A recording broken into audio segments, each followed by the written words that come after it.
MPs which our government has sent us. All the MPs headed by Mr. Jay Panda, we are representing India over there. And all these four countries are members of OIC. Other three countries are member of GCC. And one of the countries is right now a member of, non-permanent member of Security Council.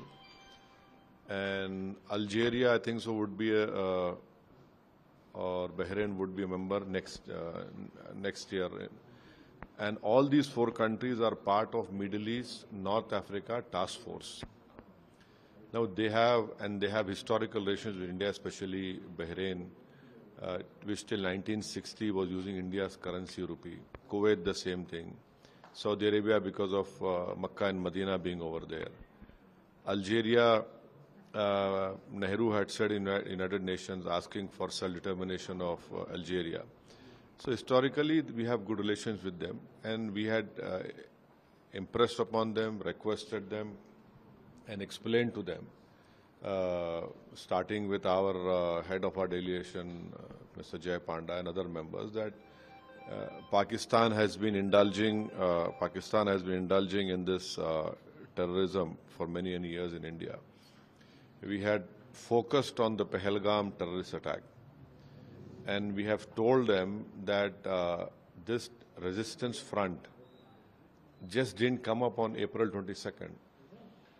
India has already told the United Nations 1262 Sanction Committee in December 2023 that this is a new name for LET.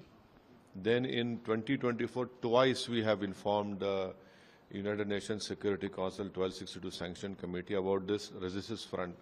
And unfortunately, our apprehensions had come through. Now the fourth progress is going on.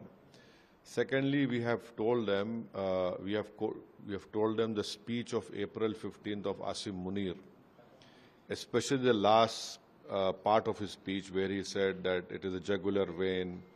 We will support the Mujahideen who are working in Kashmir.